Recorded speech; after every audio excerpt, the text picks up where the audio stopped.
Welcome to Transmissions Alt Mode, where we look at the latest comics and other media featuring the Transformers.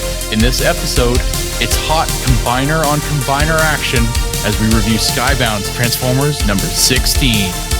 Today is Friday, January 10th, 2025. And this is episode 424 of Transmissions Alt Mode.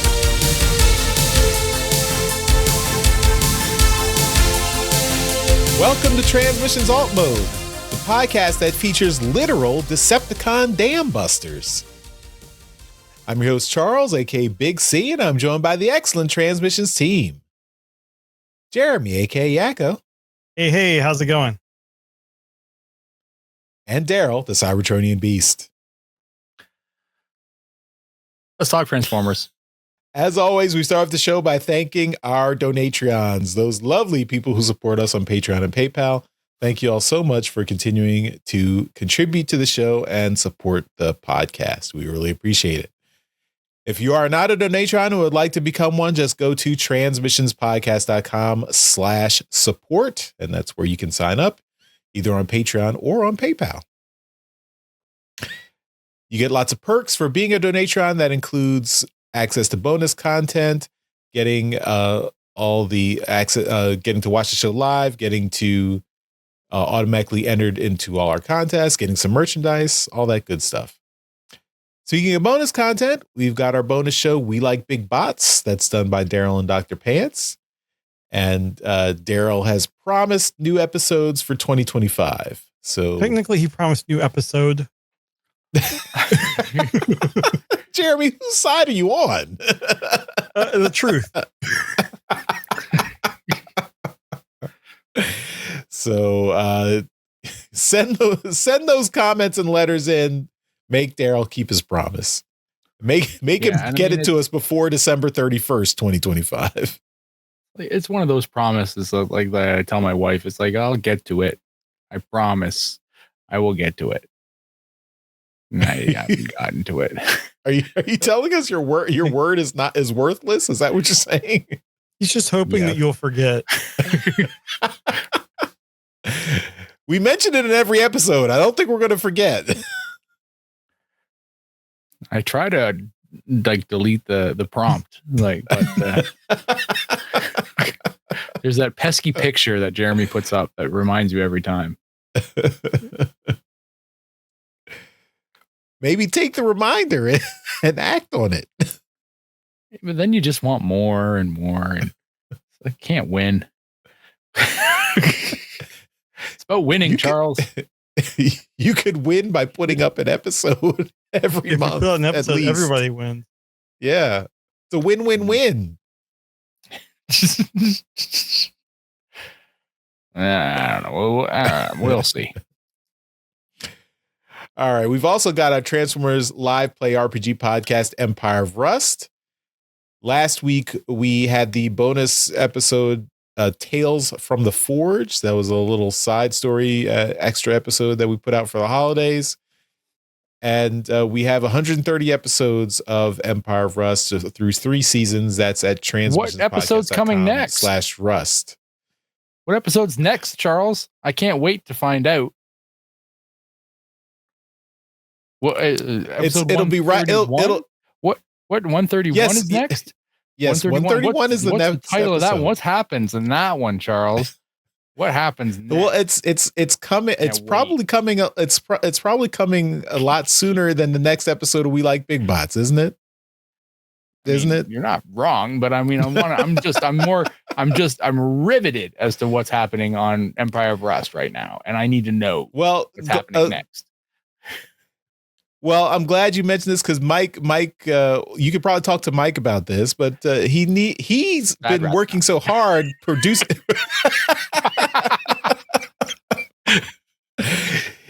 He's been working hard producing Empire of Rust episodes, and he needs a break. So we're going to put Empire of Rust on a 1-month hiatus so he can catch up on the editing, and then we will go to.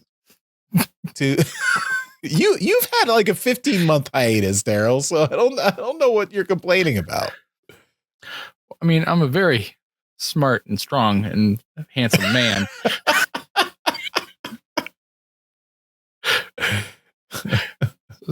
All this handsomeness deserves a time off, Charles. I mean, citation needed. Citation needed. Citation needed.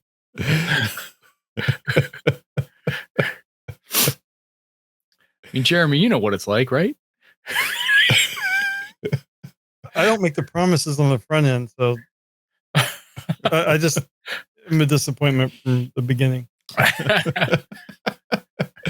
Under promise and over deliver. Not under promise one a year. I promise one a year. So when I do 2, you guys will be ecstatic. I doubled my promise output. All right. Anyway, we've got Empire of Rust is at transmissionspodcast.com/rust. There are 130 episodes plus some bonus episodes as well. You can get all the bonus uncut episode versions on our Patreon page if you're a donatron. And yes, there will be a 1 month break for Empire of Rust. So the next episode 131 will be out in February. As it gets closer, we'll announce the official date as soon as that we have that firm. So, but there's a lot minimum break. Mike is on schedule. So. Daryl, yeah. I'll just make sure Mike's watched this episode next time before the next time he comes on, so he's ready for you. Sure, bring it, Mike. Okay. Moving on, we've still got our Skybound exclusive Transformers #1 comic that is with cover artwork by EJ Sue. You can pick that up at our website, transmissionspodcast.com/comic. So you can order that directly from us. We've still got some copies left. It is a first printing of Transformers #1 that came out in October 2023. So you can check that out. And if you wanted to get your copy, you can still pick that up there. And lastly, we've still got our Toy Hacks promo code. So for the month of January, we've got our promo code TM2025. So use that code TM2025 for the month of January. Save 15% off all your purchases at toyhacks.com. You can use it as many times as you like until January 31st. It will continue to work. And take advantage of that. Every time you use that code, that helps out the show as well. So please, take advantage. All right, let's get into the show, and we've got a Transformers comic review.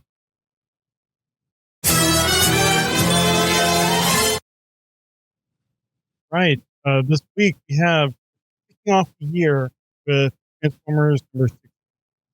Kicking it off on a high note. This is written by Daniel Warren Johnson, art by Jorge Corona, colors by Sarah Stern, letters by Russ Wooten. Editor is Ben Abernathy. And you can tell from the cover image I have displayed that this is going to be a Daryl issue. Hell yeah. All right. The story starts on Cybertron as Blue Streak, Elita 1, and Cliffjumper are making their way through a destroyed landscape. Elita and Blue Streak both think that they shouldn't be there, but Cliffjumper insisted. He hid something here after the Decepticons bombed the area, thinking that they wouldn't come back after it's been destroyed. This is where Cliffjumper's clan was slaughtered, and he saved pieces of the sparks of his friends in a spark canister, and then he hid it there. Cliffjumper thinks that it could be used not to revive his friends. There's not enough of any one spark that can do that, but maybe to create something new.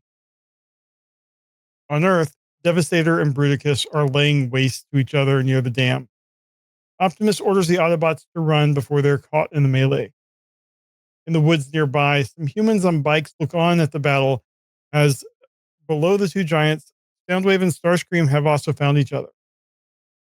Soundwave is shocked that Starscream still functions. Starscream claims to be unkillable before using the remote that controls the Hiss-Tank lower body to make room for Astrotrain to fly in and ram Soundwave in this train form. Starscream's laughs at this are cut short as Thundercracker comes flying in, firing on his former commander.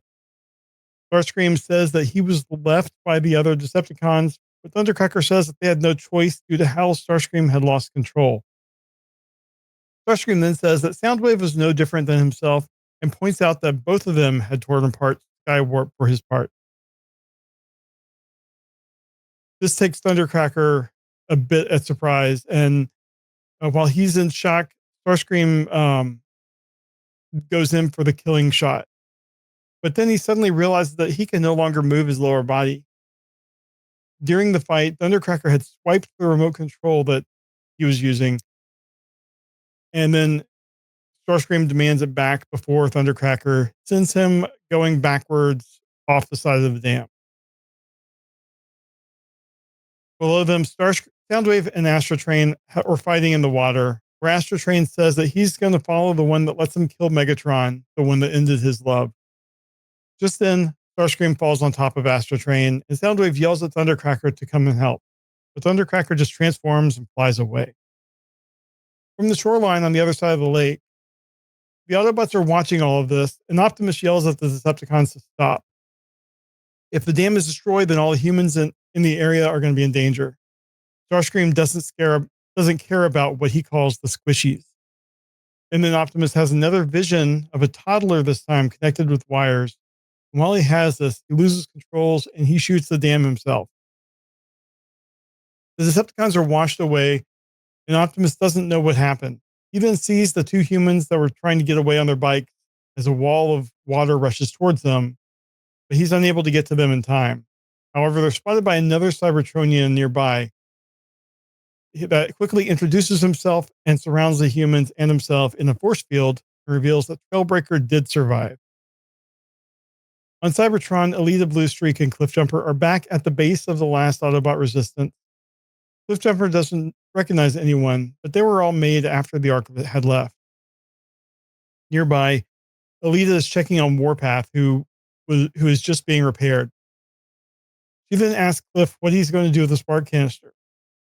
He says that he's going to take it to the Well of Spark, and Elisa says that that's just not possible. It's deep in Decepticon territory, but Warpath points out that technically the entire planet at this point is Decepticon territory. Cliffjumper argues that they need reinforcement, and a new Autobot would help with morale as well. And Bluestreak says that if they could get that area under control, they could also make contact with any remaining Autobots if there are any. Elita asks Cliffjumper when he gets this done, is he just going to go back to Earth for Optimus? And Cliffjumper replies, no, he's going back for Carly. Back on Earth, Carly, Spike, Beachcomber, and RC are tracking the energon levels in their search for Magnus. And at the same time, in an unknown desert location, Laserbeak has found Megatron in a cave. Megatron thanks Laserbeak for finding him and for his sacrifice as he rips some wires out and emerges from the cave looking for his forces while using Laserbeak as his eyes. To be continued. This was, except for like the last couple of pages, nonstop action. And I thought it was a lot of fun. I mean, the buildup has been there. And I was so happy to see Trailbreaker. I mean, I'm not the biggest Trailbreaker fan, but having someone, you just brought him online and then blown up. You know, I think we had maybe speculated that maybe he got his force field in time, but I'm guessing that's what happened. But thankfully he survived. He was able to save those humans.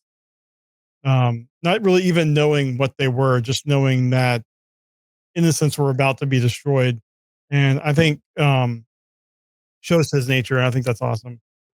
I'm wondering if the Autobot or with the Optimus visions he's having, if that's related to Megatron being back online, or if it's just still the weird spark plug matrix stuff. I don't know. I wish we would get more than just like a panel or two per issue of that. I'm hoping that comes to a head soon. But I thought this was a lot of fun. The stuff with Starscream and Thundercracker stealing the remote control. I had to go back. I'm like, we have that remote control every time, and you see him. He's always fiddling with that hand. He never uses that hand in fighting. And yeah, he does have it from the start when you see him. And I thought that was really cool, just keeping that going, and then Thundercracker swiping it. That was great. Um, the art was great. Colors were great. I mean, just as has always been with this book, it's been a lot of fun. So, Daryl, let's start with you. This book is the type that you seem to just go for. Just not a lot of words, just a lot of fighting. What do you think? Yes, I mean you're right. I don't read well. I I do like just the big noisy pictures. But this was a really fun book. The Before I dig into the actual book, I want to point out that we don't really talk about covers anymore. But the Skybound books are starting to address variant covers on the very last page or the backs of the books. But the B cover for this is a uh, Jorge Corona cover that shows like Bruticus coming through like a cloud of dust and smoke and stuff, and it is just awesome. I am really up for that. I'm gonna really go after that. There's also like a 1 in 50 homage, like sorry, not it's a 1 in 50 called a spoiler variant is what they're calling these new types of covers now, that they really don't announce. But basically it shows Megatron with Laserbeak on his arm. And it's it's a really well done cover as well. So it's also going to be a much more pricey book. I mean, usually they sell these at ratio value, so it would be around $50. But yeah, so these are some covers that I would probably be looking to get, but probably not spending $50 on a Transformers cover at this point. But that Jorge Corona one will definitely just be a So I have regular that up cover on the price. screen now. Yeah, I'm gonna definitely go for that. That's just, I mean, that's awesome. So yeah, but the book itself got like, I mean, yeah, this was a Daryl book. Like, not a lot of plot. Let's just do some punching in the face. That was It wasn't really Autobot Decepticon fighting. It was Decepticon. yeah, and that's fine too. There is some plot moving forward. Like, I mean, you can tell that the plot is moving forward, because you get a little bit of stuff at the beginning with Cliff Jumper and Alita One. There's something going on there. I'm going to leave it for Charles to kind of speculate as to who is in the canister or what might come from the canister. So I'll leave that for Charles to kind of tell me who is that he's holding, because he probably knows and it's probably been revealed already and we just don't know. But um but uh, i i absolutely loved the Gestalt battle. Yeah, you remember I they're thought called about Gestalts. using that word in the review, and I didn't. That's old Yeah. school. Yeah, I know that's because we're old, Charles. Yep, we're very old. it's with the G and the MPG line. Yep. And yeah, the there's that double page spread as well, and man, fantastic. these, like, the art is just fantastic in this. It's visceral, and I'm really into this book right now. You the there I mean, you say that this book is about fighting, and yeah, and there's nonstop fighting, but there, like I said, there is some plot that goes forward. You get Thundercracker is basically done, seemingly done with the Decepticons, because he feels like he's betrayed by Soundwave at this point as well. He sided with Soundwave because Starscream was betrayed him on the Skywarp thing, and now he feels betrayed by Soundwave, so he's going to go off on his own. I wouldn't be surprised if he ends up siding with the Autobots at some point. Just because He's that's always kind of been not wanting to partake in it at all. and that's where Skywarp is, right? Like, Skywarp's with the Autobots. So, What's left of Skywarp? yeah.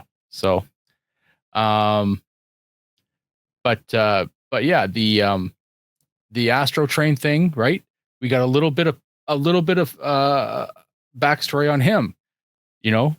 Megatron killed someone he cared about, right?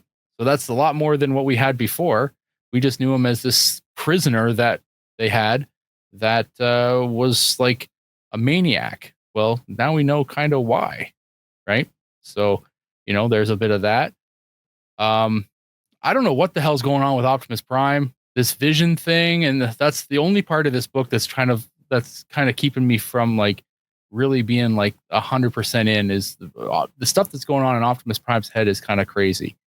But I was super happy to see Trailbreaker come back, because I kind of thought that I think I remember saying we didn't really see a body, so I'm happy that he made it through unscathed as well, which kind of leans towards the idea that you threw up, that he got his force field up in time, which is great.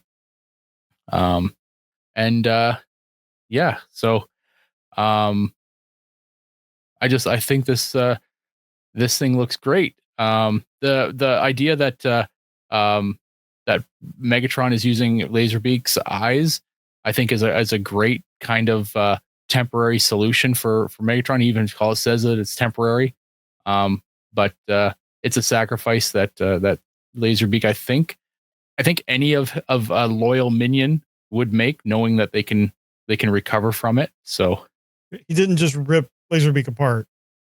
No, Laserbeak is still alive. He's just, sharing his eyes at this point. So yeah.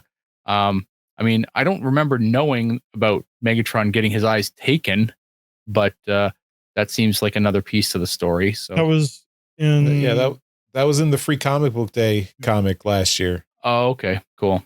All right. When he escaped from Cobra La, they gouged both his eyes out when he escaped. Gotcha. Okay. Well, I'm totally in on this. This is out of the Skybound Energon universe books. This one is definitely the top tier book out of all of them right now for me. Like, I mean, it was no question to begin with anyway, but I mean, this is a like no holds bar, smash them up book, and I just love it. So yeah, I'm in. This was a I'd go a 9 out of 10 for me if I had to, if we were voting, which we don't.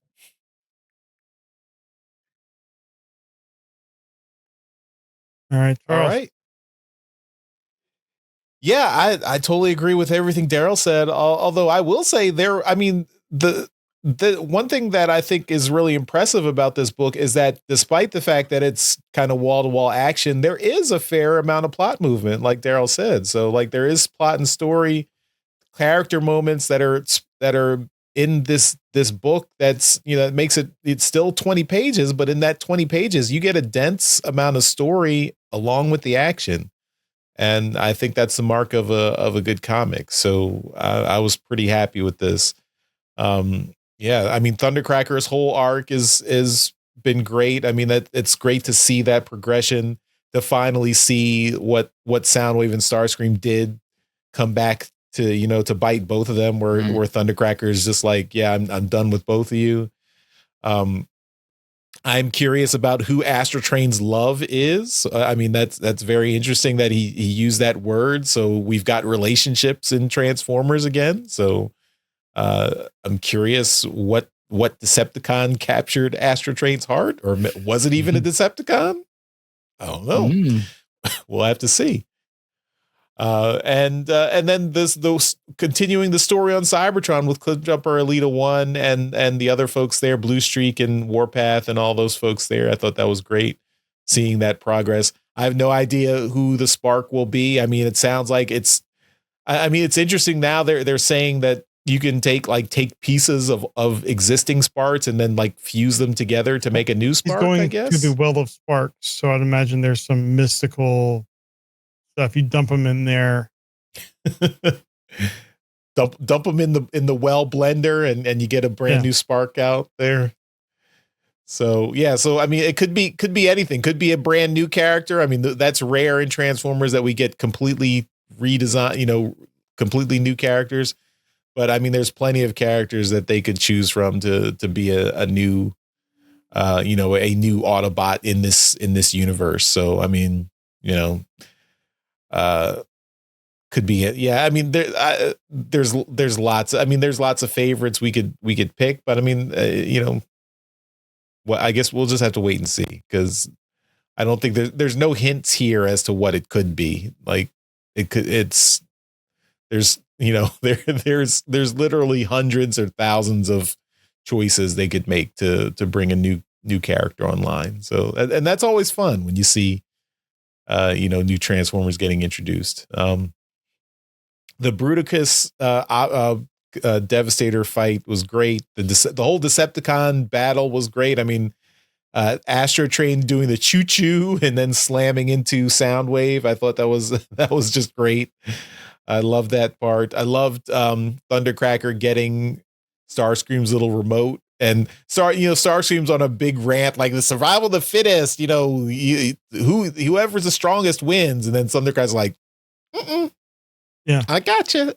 And then it like on a dime, Starscream's like, wait a minute, that's not fair. Give that back. Give that back. It's like, wait, didn't you just say it's survival of the fittest? Do whatever you have to do. Like, why would he just give it? Like, oh, I'll just give it back. Sure. Because I'm playing fair now. What? Yeah. Come on. I'm hoping, right. Here you go. Yeah. I'm hoping Thundercracker took it with him. Yeah. That would be, poetic for Starscream. And then the other story of Carly and Spike and RC and Beachcomber searching for Ultra Magnus. So I mean, we don't get a whole lot with that story, but I mean, I'm glad that's still in the mix. I am curious as to what's going on with Ultra Magnus. I mean, it's clear he's got severe PTSD, but what are they going to do with Ultra Magnus once they find him? And is there a way to bring him back? I mean, because the Autobots desperately need some additional support and troops and firepower and whatever. And their ranks are dwindling rapidly. So they need someone. Also, Optimus needs help with all the crazy stuff going on with him. He's doing more harm than good at this point. So I don't know what's going on with him. And then the Megatron reveal at the very end, that was great. Megatron, and you guys called that, of course. I mean, I think everyone was like, okay, yeah, where's Soundwave sending Laserbeak? Of course, to find Megatron. I mean, that was not a huge surprise, but it was great to see that followed up on the very next issue. So that was nice. My one complaint for this issue, not even really a complaint for the issue itself. I don't really like the Daniel Warren Johnson cover, the cover A. I think it's just a little bit too rough. And then I don't like the drawn word balloon in the background, the boom. Just I don't know. It's just not. It's too rough for me. It's not a, I mean, I know it's in the interior art was all great. I mean, Jorge Corona killed it in this issue. But I didn't like this just cover. The lack of background. I mean, not even just the background, just like, I don't like Devastator's proportions seem off. His face is like very, like, just kind of sketchy, that, just like a sketch rather than like a clean drawing. I don't know. And I'm just not a fan of this cover, but and I agree with you, Daryl, about Jorge Corona's cover with Bruticus in the smoke. I think that looked really great. So, but I know my comic shop is basically only ordering cover A's, so I probably will wind up getting this cover anyway. But yeah. But yeah, I mean, this is a great issue. Top tier issue. Awesome. Good. Well, this was a great way to start off the year with Transformers book. And nowhere to go it down, right?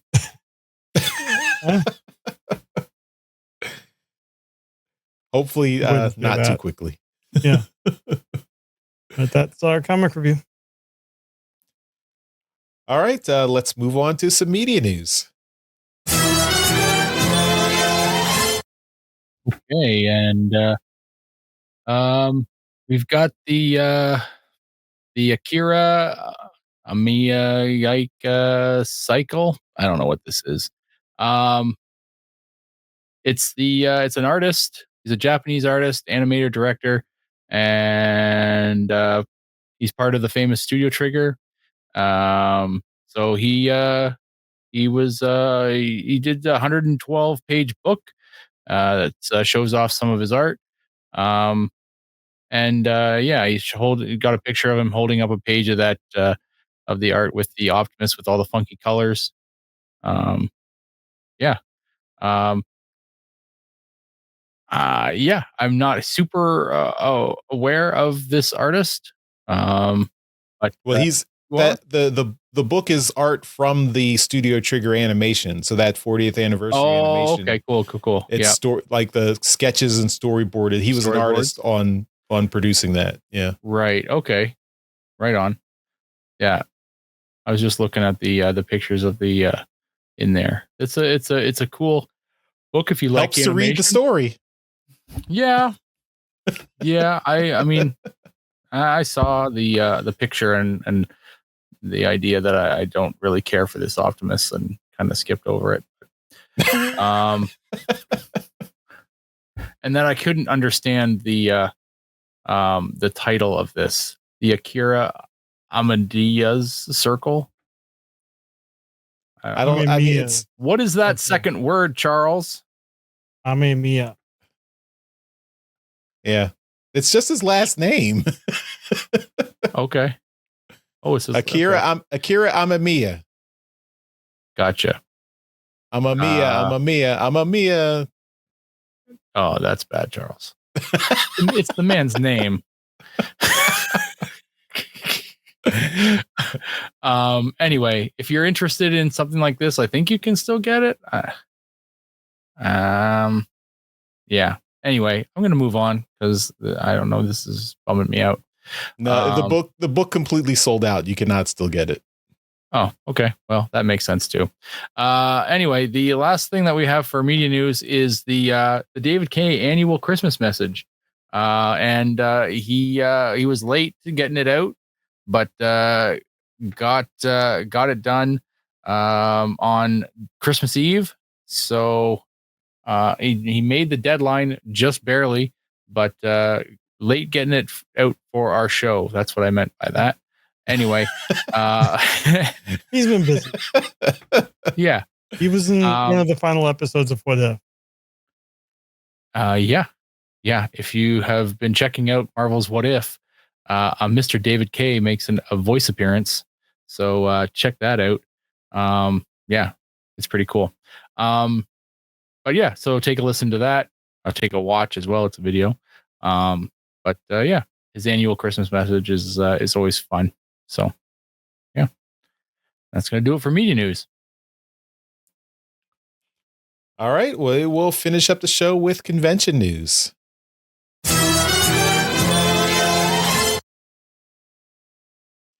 Okay, first up, we've got another guest announcement for TFCon Los Angeles in March. And this is Jason Canapisos, who is the voice of Shockwave in Transformers 1. And he will be there. So if you are, interested in, we all watched Transformers 1. We really enjoyed it last year. So getting to talk to him. Shockwave didn't have a huge amount of lines in Transformers 1, but one of the funniest jokes. Yeah, that's true. That's true. So you can talk to Jason about that. And it'll be interesting to get his thoughts on voicing Shockwave. Next up, we've got some guest announcements for the TF Nation Minicon in Manchester. That's happening at the end of March 22nd, 2025. And so we've got James Roberts going to be there at the TF Nation Minicon. And we also have Jack Lawrence at the TF Nation Minicon. So the duo who collaborated on Transformers Lost Light for IDW several years ago, they will both be there, probably signing books as well. So if you have a bunch of your Transformers Lost Light books, you can get them signed by both the artist and the writer. And of course, we're big fans of their work from IDW back in the day. So, check them out. All right. That'll do it for this episode of Transmissions Alt Mode. Thanks, everyone, for watching and listening. And of course, at the end of every episode, we give a shout out to our masterpiece donatrons. Those are the folks who continue to support the podcast at our highest level on Patreon. And that's why they get a mention in every episode. So thank you once again to John Forks Levengood and Steve C. And thank you to everyone else for watching and listening. We'll see you next time. Bye-bye. Bye. Later. Thank you for listening to this episode of Transmissions. If you'd like to join the conversation, travel to our Discord channel at transmissionspodcast.com/Discord. Want some cool transmission swag? Feast your eyes on our transmissions gear at transmissionspodcast.com/shop. If you'd like to support our podcast, go to transmissionspodcast.com/support or tell your friends about our show. We'll see you next time.